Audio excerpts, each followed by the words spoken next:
네, 안녕하세요. 1학년 4회 5주차 세 번째 시간입니다. 오늘은 자연으로 떠나는 여행 대단원 3단원의 첫 번째 본격 수업을 시작하겠습니다. 자연으로 떠나는 여행. 지난번에는 이번 대단원에서 사용될 여러가지 개념들을 단어 정리를 해봤는데 오늘은 본격적으로 이제 수업을 할 거고요. 그 중에서 1단원 경이로운 산지 지형에 대해서 한번 살펴보겠습니다.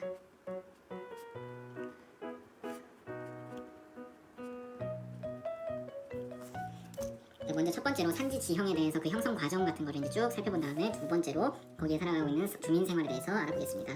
자, 이 단어는 특별히 지형 형성 과정이 매우 중요하니까 1번 산지 지형에 대한 내용을 잘 살펴봐 주시기 바랍니다. 산지 지형은 크게 두 가지로 나눠서 커다란 산맥이 먼저 형성이 되고 그 다음에 뾰족하거나 움푹 패인 독특한 산지 지형이 2차적으로 만들어집니다. 그래서 그 안에서도 1단계와 2단계로 나눠서 살펴볼게요. 먼저 1단계로 세계의 높은 산맥들에 대한 얘기를 해보겠습니다. 여기서 높다는 거는 4,000m 이상의 엄청난 높은 산맥들을 얘기하는 겁니다. 이런 산맥들의 분포를 먼저 살펴볼 텐데요. 어디에 있을까? 유명한 산맥들의 이름을 한번 살펴볼까요? 자, 먼저 알프스 산맥은 유럽에 있죠. 그리고 히말라야 산맥. 히말라야 산맥은 인도와 중국, 네팔 경계에 위치하고 있습니다. 그리고 로키 산맥, 미국의 로키 산맥은 북아메리카 대륙에 있죠. 그리고 남아메리카의 안데스 산맥까지 해서 이렇게 대표적인 산맥들에 대해서 얘기를 해볼 텐데요. 이런 산맥들의 위치를 보면 상당히 흥미로운 걸 하나 볼 수가 있는데 여기 간단하게 세계 지도를 작게 그려보겠습니다. 세계 지도를 그리고 거기에다가 이제 대륙을 대충 그려볼 텐데 대륙은 이게 뭐가 있나요? 대륙이 아프리카 기역자처럼 생긴 거, 유럽, 그리고 아시아, 인도, 여기 호주, 북미, 남미, 여기 태평양, 대서양, 인도양 이렇게까지만 그려보고 이 세계 지도에 우리 지난번에 배웠죠. 판이라는 걸 배웠습니다. 판은 지구 내부에 있는 끈적끈적거리는 뜨거운 고체 상태의 마그마 같은 돌아다니는 것들, 바로 멘틀에서도 상부에 있는 상부 멘틀과 이 지구의 껍데기 부분인 지각이 합쳐진 것, 그걸 우리가 판이라고 했었죠. 그런데 이 판이 교과서와 오늘 수업에 보면 지구에서 여러 개로 나누어져 있었습니다. 자, 먼저 대표적으로 가장 거대한 판 중에 하나는 여기 이렇게 유럽과 아시아 대륙을 포함하고 있는 유라시아 판입니다. 판의 위치와 이름을 한번 대충 표시해볼게요. 대강. 그리고 그 밑에 이렇게 아프리카 판이 이렇게 있습니다. 그리고 중요한 인도판이 여기 인도 판이 있고요. 그리고 오스트레일리아를 비롯해서 호주를 포함한 오스트레일리아 판이 있고 여기는 이제 북아메리카 대륙을 포함한 북아메리카 판, 그리고 남아메리카 판, 그리고 여기 태평양에 있는 태평양 판, 이런 식으로 여러 개의 판들이 서로 이렇게 위치가 이동하면서 서로 부딪히기도 하고 밀기도 하고 합니다.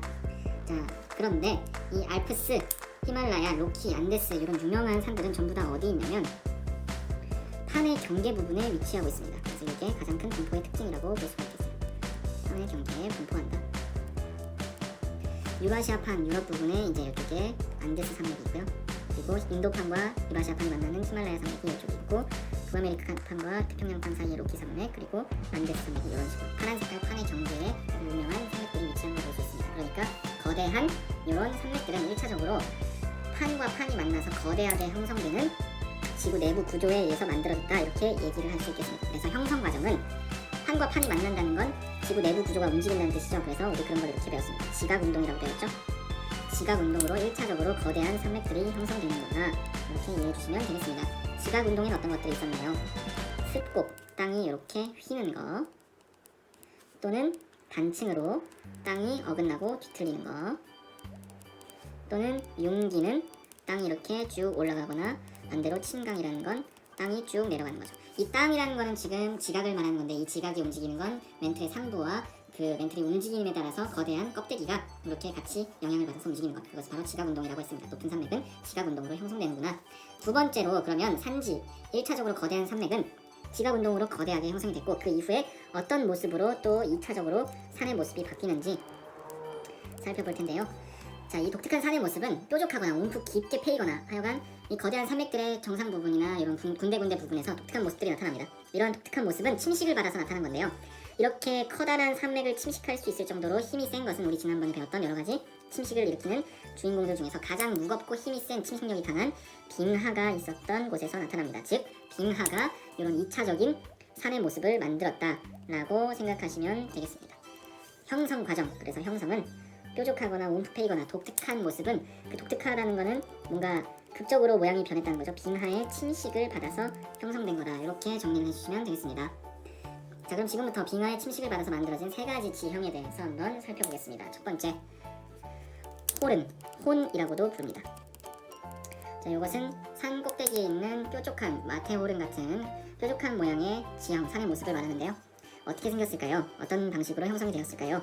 먼저 빙하기와 현재를 구분해서 이 독특한 산의 모습이 빙하가 있었던 시기에 어떻게 침식이 되었고 현재 그 남아있는 모습이 어떤지 구분해서 살펴보겠습니다. 산이 이렇게 동그랗게 있다고 생각을 해봅시다. 그런데 이 위에 눈이 쌓여가지고 빙하가 이 위에 거대하게 무겁게 만들어진 거예요. 이 빙하가 워낙 무겁기 때문에 산 꼭대기 부분을 이렇게 침식을 합니다. 이렇게. 자, 그리고 빙하는 쭉 흘러 내려가겠죠. 요 밑부분을 깎아서, 우리 베스킨라빈스 얘기했었죠. 형성 빙하의 침식은 베스킨라빈스 31의 아이스크림을 스푼으로 파듯이, 이렇게 깊게 아이스크림을 파듯이 단단한 땅을 아이스크림처럼 쉽게 팔 만큼 빙하는 침식력이 강하다는 소리입니다. 자, 이런 모양의 1차로 있었던 것이 이제 빙하의 침식으로 이 부분이 깎이니까 산의 꼭대기가 이렇게 바뀌게 됩니다. 이렇게. 자, 이미 모양이 형성이 됐죠. 하지만 이때는 아직 빙하가 남아있던 시기라서 이렇게 빙하가 아래쪽으로 흘러내려가게 됩니다. 산 정상에 남아있던 빙하가 이렇게. 왜냐면 여기 눈이 계속 공급이 되니까 빙하는 계속해서 쌓이게 되고 결국에는 여기 있던 산의 꼭대기에 있는 침식물들이 아래쪽으로 쓸려 내려간다, 이런 소리입니다. 그래서 산의 모습은 이렇게 뾰족한 모습이 되겠죠. 자, 이게 현재로 넘어와서 이제 빙하가 없어진 모습을 우리가 지금 보고 있는데, 빙하가 없어진 모습을 보면 우리는 현재 이렇게 꼭대기에 마테오른처럼 뾰족한 산의 모습이 남아있는 걸 볼 수가 있습니다. 그래서 이런 식으로 형성이 되었구나 이해해 주시면 되고요. 두 번째, U자 모양의 커다란 거대한 계곡, U자곡에 대해서 살펴보겠습니다. U자곡. 자, U자곡은 땅의 모양이 예를 들어서 이렇게 산처럼 되어 있는 부분과 평지로 되어 있는 부분으로 나눠서 입체적으로 이렇게 표현해 보겠습니다.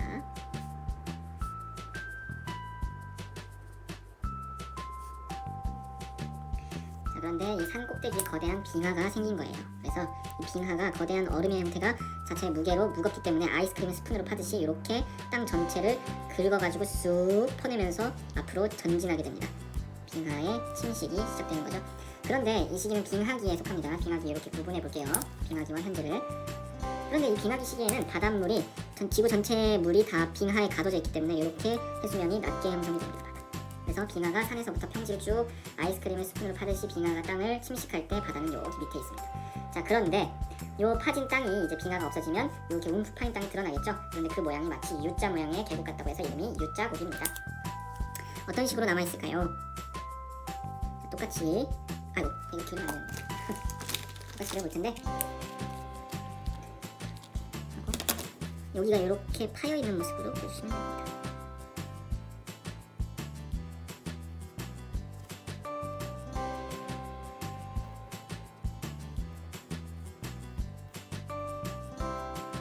이렇게 여기는 좀 더 각이 져 있겠죠. 그래서 빙하가 이렇게 파고 내려온 부분이 지금 이렇게 깊은 골짜기로 남아있다, 이렇게 이해해 주시면 되겠습니다. 이렇게 입체적으로 이렇게 이해가 가시죠?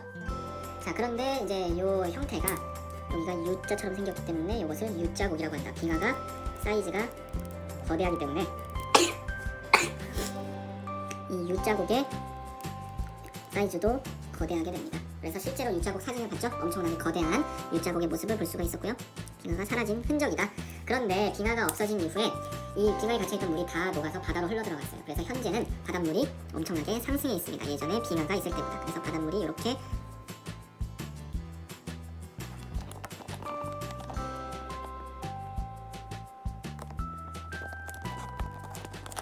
높게 형성이 되었는데요. 자, 보이시죠? 자, 그런데 이 거대한 협곡으로 그럼 바닷물이 들어올 수가 있겠죠? 바다가 상승했다. 그래서 이 거대한 협곡 안으로 바다가 이렇게 일부분 들어올 수가 있습니다. 이런 식으로. 이미 이해가 가시죠? 우리 이미 사진으로 봤기 때문에. 자, 이런 것을 우리가 피오르라고 한다 얘기했었습니다. 다음 이어서 보겠습니다. 빙하의 주변에는 거대한 호수들이 아주 많이 나타나는데 그것을 우리는 빙하호라고 부릅니다. 빙하가 침식한 스크래치를 낸 구덩이에 비가 내려서 호수가 만들어진 경우입니다. 빙하호 어떻게 형성되었는지 이것도 한번 살펴볼게요. 자, 여기는 이제 이렇게 구분을 해주면 되겠죠. 빙하기와 현재를. 빙하호는 이제 예전에 이렇게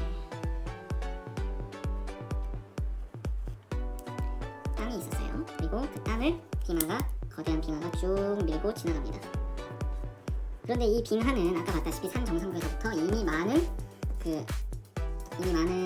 돌멩이나 이런 것들을 깎아서 내려오기 때문에 이 얼음 덩어리 속에는 많은 바위나 돌들이 포함되어 있어요. 그래서 빙하가 내려올 때 그냥 빙하만 오는 게 아니라 그 속에 거대한 바위나 돌멩이들이 이렇게 박힌 채로, 얼음에 박힌 채로 이렇게 같이 이동을 하게 됩니다. 이렇게 정상부에도 있을 수 있고 이런 식으로. 이해가 가시나요? 자, 그런데 이 바닥 부분에 있는 이 돌멩이들이 이동하면서 땅에다가 이렇게 스크래치를 내게 됩니다. 바위가 이렇게 이동하면 스크래치가 나겠죠? 이렇게 더 큰 거는 더 큰 이런 스크래치를 만들 수 있고. 자, 이때 이 스크래치 자국이 땅에 새겨지게 되는데 빙하가 없어진 다음에도 이 스크래치 자국이 남아있을 수가 있겠죠? 그래서 빙하가 없어진 다음에 이 스크래치 자국에 비가 옵니다. 빙하가 없어진 다음에 그러면은 이제 물이 고일 텐데, 자, 이때 이 고인 물이 바로 호수가 되는 겁니다. 자, 빙하의 침식 흔적이라고 얘기할 수 있습니다. 스크래치가 났다, 쉬운 말로. 빙하가 옮기는 바위나 돌들에 의해서 땅에 침식 자국이 형성되었고 그 음푸파인 침식 자국에 비가 내리면 호수가 되는데, 이런 것들을 그래서 빙하호라고 합니다. 그런데 이 빙하호를 하늘에서 보면 독특한 모습으로 나타납니다. 하늘 뷰를 보면 우리 사진으로 봤죠? 이렇게 빙하가 길게 침식하고 간 흔적이 호수를 길쭉한 모양으로 스크래치를 냈기 때문에 이렇게 호수의 모양이 길쭉하게 나타나고요. 그렇다면 빙하의 이동 방향은 이렇게 이동했구나라는 걸 알 수가 있는 지표가 됩니다. 자, 그래서 빙하호는 빙하가 예전에 갈 때 바위를 같이 속에다 품고 이동합니다. 얼음에 박혀있는 바위들, 산에서 쪼갠 바위들, 그게 땅을 긁으면서 웅덩이 같은 걸 이렇게 움푹 파는데, 거기에 나중에 빙하가 없어진 다음에 비가 와서 호수가 형성되고, 자, 그런 것들이 엄청나게 많이 나타납니다. 빙하의 방향을 얘를 통해서 알 수 있다. 이렇게 여기는 이렇게 빙하기가 이렇게 부분이 되네요. 됐죠? 그러면 빙하의 침식으로 인해서 독특한 산지의 모습이 이렇게 나타나는 거, 홀은 U자고 빙하호 해서 세 가지의 모습을 살펴봤습니다. 지금 우리는 산지 지형의 형성 과정에 대해서 지금까지 정리를 해봤습니다. 다음으로 그러면 두 번째 주민 생활에 대해서 살펴볼 텐데요. 주민 생활은 가장 유명한 두 개의 산지 지역인 알프스와 안데스 산지를 중심으로 정리해 보겠습니다. 자, 주민 생활은, 자, 이 지역이 산지의 해발 고도가 엄청 높고 4,000m 이상이라고 했죠 아까. 엄청나게 높고, 그래서 기온이 낮습니다. 여름이 시원하죠. 기온이 낮고, 또 여기는 이렇게 빙하가 깎아놓은 경사가 급한 지형들이, 뾰족한 지형들이 많기 때문에 경사가 급하고 평야가 적습니다. 그래서 결과적으로, 자, 이 지역에서는 농업이 아주 불리한 지역이구나. 자, 요런 사실을 알아두고 그럼 여기서 힘겹게 살아가는, 또는 힘겹지만 또 발전한 나라들도 있습니다. 주민생활의 특징에 대해 살펴볼게요. 첫 번째, 알프스 산지. 여기는 대표적으로 스위스를 예로 들면 될 것 같아요. 스위스. 알프스는 먹고 살기 쉽지 않지만 관광 산업이 매우 발달했습니다. 그 이유는 여기가 선진국인 이유도 있지만, 빙하에 빙하가 만들어 놓은 뾰족한 지역에 이제 아직도 눈이 내리고 있기 때문에, 겨울이면, 또는 아직도 빙하 자체가 남아있는 지역이 있어요. 알프스 산맥이 워낙 크기 때문에. 여기서 산악 스포츠를 즐깁니다. 동계 올림픽에 나오는 스키나 썰매, 이런 종목들을 여기서 사람들이 즐기고, 또 거대한 빙하 지형을 보려고 빙하 관광을 옵니다. 그래서 기차를 타고 올라가기도 하고, 체르마트라는 그 지역에서 마테오른을 보기도 합니다. 빙하 지역에는 빙하 관광 마테오른 대표적인 지역을 들 수가 있겠죠. 두 번째, 관광 산업뿐만 아니라 이 지역에서 이제 먹고 살기 위해서 식량을 이제 공급받아야 하는데, 농업이 불리하다고 했죠. 그래서 이 지역에서는 가축을 기릅니다. 작물이 잘 자라지 못하기 때문에 동물들이 풀을 먹고 자라고, 거기에 이제 사람들이 같이 살아가는데, 목축하면 두 가지 모습이 나타납니다. 첫 번째는 방목입니다. 방목은 우리 뭔지 알죠? 방목 배웠죠? 목초지에 울타리를 만들어 놓지 않고 그냥 자유롭게 풀어놓는 그런 목축업을 말합니다. 자, 목축 이제 이건 배웠으니까 방목 넘어가고, 두 번째가 있는데 요게 중요합니다. 이목이라는 거를 이 알프스 지역에서는 한다고 합니다. 이때 이 이자는 이사할 때의 이자라고 합니다. 이사를 해서 목축을 하는 거예요. 계속 이동을 한다는 소리인데, 왜 이동을 할까? 이목은 계절에 따라서 이동을 하는 겁니다.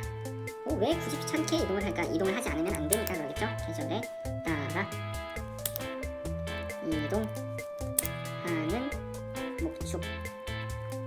어떤 식으로 이동을 할까요? 그림을 그려보겠습니다. 높은 산지예요. 높은 산지, 알프스는 높은 산지죠? 근데 여기가 여름이 있고 겨울이 있을 수 있겠죠. 이렇게 우리가 높은 곳과 낮은 곳을 구분해서 한번 살펴보겠습니다. 여기 높은 곳은 고지대, 낮은 곳은 저지대. 자, 여름에는 이곳은 저지대는 이제 날씨가 어떨까요? 날씨가 따뜻해요. 이렇게 구분해서 그려볼까요?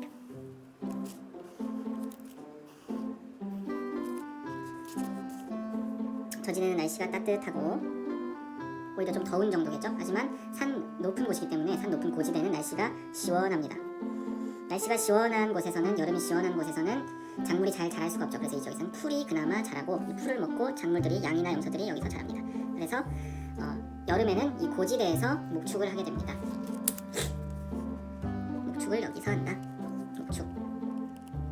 반면에 이제 여름에 저지대는 날씨가 따뜻하기 때문에 풀들이 자라지 않고 사람들이 사는 곳이 여기 있고 나무가 이렇게 잘 자랍니다. 날씨가 따뜻하니까 목축을 못합니다. 그런데 겨울이 되면 상황이 달라져요. 겨울은 너무 춥기 때문에 산꼭대기가 시원한 정도가 아니라 너무 추워지는 거예요. 그래서 겨울에는 여기가 눈이 펑펑 오고 김하 바로 접한 부분이 돼서 너무 날씨가 추워져서 가축을 기를 수가 없어요. 반면에 집이 있던, 사람들이 살고 있던 저지대 낮은 부분은 뜨거웠지만 겨울에는 좀 시원해집니다. 그러면서 날씨가 여기서 이제 풀이 나게 되는 거예요. 그러면 당연히 가축들도 내려와서 여기서 풀을 먹겠죠. 그래서 겨울에는 좀 더 따뜻한 낮은 곳으로 내려와서 목축을 하게 됩니다. 이런 식으로 계절에 따라 목축이 높은 곳과 낮은 곳을 이동하는데, 이런 것을 우리가 이목이라고 하는 겁니다. 자, 이해가 되시죠? 이목. 잘 기억해 주시기 바랍니다. 자, 세 번째, 음식에 대해서 한번 얘기를 해볼 텐데요. 음식. 자, 여기까지 하고 아예 한 페이지 안에 끝내보도록 하겠습니다. 알프스 산지에서는 이 목축과 관련된 음식이 발달했어요. 여긴 당연히 이제 양이나 염소를 키우고 여기서 얻은 음식을 먹으니까 치즈나 버터 같은 음식이 발달했는데, 대표적으로 제일 유명한 게 스위스의 퐁듀다. 퐁듀는 지금은 엄청 유명한 음식으로 발전했지만 사실 이건 퐁듀 또는 퐁듀라고 하는데, 겨울철에 또는 여름철에 먹을 게 없을 때 이 양들의 젖을 짜서 이 치즈를 만들고 그걸 데워가지고 딱딱한 빵을 녹여서 따뜻하게 먹었던 음식이라고 합니다. 퐁듀는 뜨거운 치즈에 빵이나 감자를 찍어 먹는 음식이다. 스위스에서 먹을 게 없으니까 치즈를 뜨겁게 해가지고 겨울에 빵이나 감자를 찍어 먹던 게 유명해졌다. 알프스 산지의 생활 모습, 이목이 제일 중요합니다. 기억해 주시기 바랍니다. 다음 두 번째, 세계적으로 유명한 산맥 중에 하나가 이제 안데스 산맥이 있는데요. 안데스 산맥의 주민생활에 대해서 살펴볼게요. 우리 음식 얘기를 했으니까 안데스 산맥의 유명한 음식 먼저 얘기해 볼 텐데, 안데스 산지의 음식은 제일 유명한 게 감자와 옥수수예요. 감자와 옥수수는 얘네가 세계에서 제일 원조라고 합니다. 여기서 이제 품종이 개량돼서 전 세계로 퍼져나갔다고 해요. 강원도의 감자도 원조는 여기입니다. 두 번째, 여기도 목축업을 합니다. 자, 그런데 두 마리의 동물을 기르는데 라마라는 동물이 있고요. 그리고 알파카라는 동물이 있습니다. 라마는 주로 짐 운반용으로 쓰고요. 그리고 알파카라는 동물은 고기와 털을 얻는 데 쓴다고 합니다. 어떻게 생겼을까요? 라마는 둘 다 라마, 알파카, 낙타랑 비슷하게 생겼어요. 이렇게 생겨가지고 목이 길고 이렇게 생겼는데, 라마는 다리가 길쭉하고 이렇게, 여기 라마예요. 짐을 옮기는 거. 라마. 반면에 알파카는 얘도 낙타처럼 생기긴 했는데 특징이 얘는 얼굴부터 엄청나게 털이 많아요. 그래서 약간 낙타와 양을 짬뽕시킨 그런 느낌이라고 볼 수가 있겠습니다. 알파카. 그래서 알파카는 약간 양 플러스 낙타. 얘는 라마는 고산지대의 낙타. 이렇게 생각하면 쉬울 것 같아요. 이 두 가지를 여기서는 목축을 한다. 세 번째, 아주 좁지만 마지막 안데스 산지의 옷의 의복 문화를 한번 살펴볼게요. 자, 이 지역 사람들은 날씨가 아주 쉽게 잘 변하기 때문에 망토나 가디건 같은 겉옷을 많이 입습니다. 자, 이것은 산 정상이다 보니까 기온 변화가 심하기 때문이고요. 자, 그리고 이 지역에서는 챙이 넓은 모자를 쓰는데, 자, 이것도 산 정상이다 보니까 태양 자외선이 매우 세기 때문에 이런 모자를 씁니다. 자, 이렇게 긴 모자를 쓴 원주민의 모습을 사진 통해서 볼 수가 있었습니다. 자, 여기까지 됐죠? 산지의 생활 모습은 가장 유명한 두 지역의 알프스와 안데스 산지를 중심으로 살펴봤고요. 오늘 수업에서는 여기 산지의 형성 부분, 큰 거는 지각운동, 그리고 세부적인 건 빙하의 침식으로 형성되었다. 기억해 주시기 바랍니다. 이상입니다.